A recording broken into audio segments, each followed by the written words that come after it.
Assalamualaikum warahmatullahi wabarakatuh. Saya Dian Maharani dengan NIM C1B025018 dari program studi manajemen. Di sini saya membuat video untuk memenuhi tugas yang Ibu berikan. Sebelumnya saya berterima kasih kepada Ibu Sri Ningsi SEMS selaku dosen pengampu mata kuliah ekonomi makro. Jadi di sini saya akan menjelaskan definisi ekonomi makro. Ekonomi makro adalah cabang ilmu yang mempelajari perilaku, kinerja, dan pengambilan keputusan secara keseluruhan atau agregat, bukan pada tingkat individu ataupun perusahaan. Nah, menurut Sadono Sukirno pada tahun 2000, Sadono Sukirno mendefinisikan ekonomi makro atau makroekonomics adalah sebuah cabang ilmu ekonomi yang mempelajari tentang kegiatan utama perekonomian secara komprehensif atau menyeluruh terhadap berbagai masalah pertumbuhan ekonomi. Selanjutnya ada 3 konsep ekonomi makro. Yang pertama, pertumbuhan ekonomi. Pertumbuhan ekonomi dapat didefinisikan sebagai perkembangan kegiatan dalam perekonomian yang menyebabkan barang atau jasa yang diproduksikan dalam masyarakat bertambah. Nah, bagaimana caranya untuk mengetahui ekonomi tumbuh atau tidaknya? Dapat digunakan indikator PDB atau produk domestik bruto. Bisa juga menggunakan GDP atau gross domestic product. Ada pun beberapa faktor yang mempengaruhi pertumbuhannya ekonomi. Yang pertama, dari sumber daya manusia, karena pendidikan dan keterampilannya pada tenaga kerja. Lalu yang kedua, sumber daya alam, karena diperoleh dari kekayaan alam yang dimanfaatkan. Lalu yang ketiga, dari modal dan investasi yang dapat digunakan untuk dana pembangunan dan industri. Lalu yang kedua, inflasi.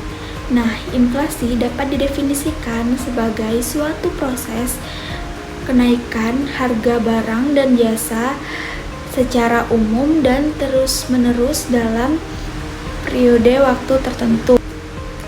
Lalu adapun cara-cara untuk mengatasi inflasi.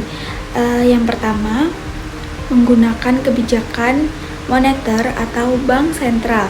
Yang kedua, menggunakan kebijakan fiskal oleh pemerintah.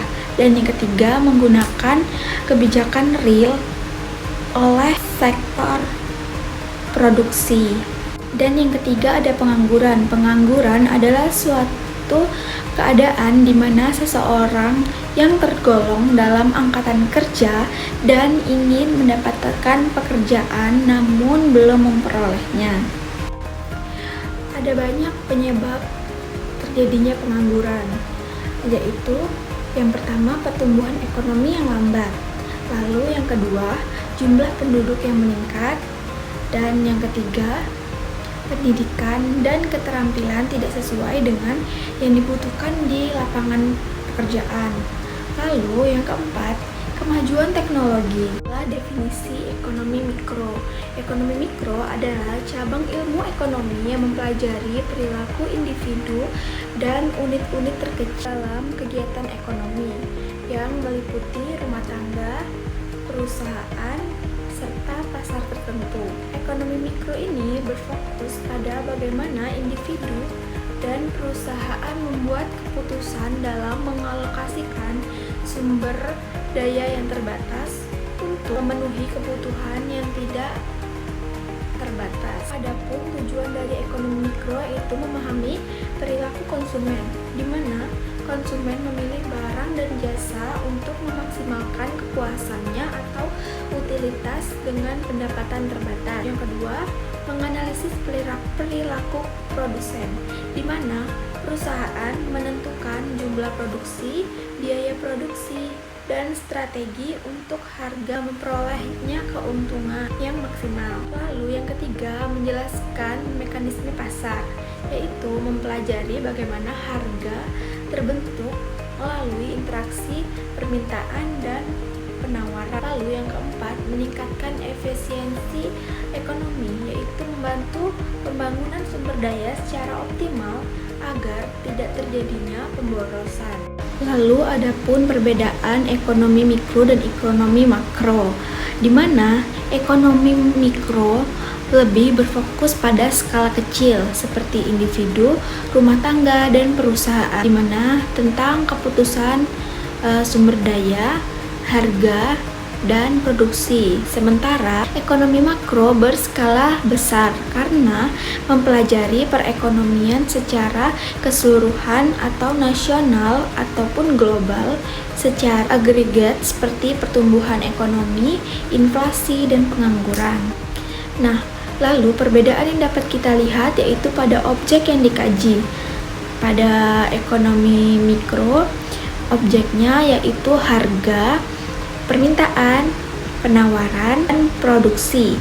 Sedangkan yang di ekonomi makro, objek yang dikajinya yaitu pertumbuhan ekonomi, inflasi, dan pengangguran. Dan perbedaannya pun terlihat pada tujuannya. Jika di ekonomi mikro menjelaskan bagaimana individu atau perusahaan ambil keputusan ekonomi, sedangkan ekonomi makro menjelaskan kondisi dan kebijakan ekonomi secara keseluruhan. Adapun contoh yang bisa kita lihat yaitu misal seorang siswa memiliki uang saku 20.000 per hari.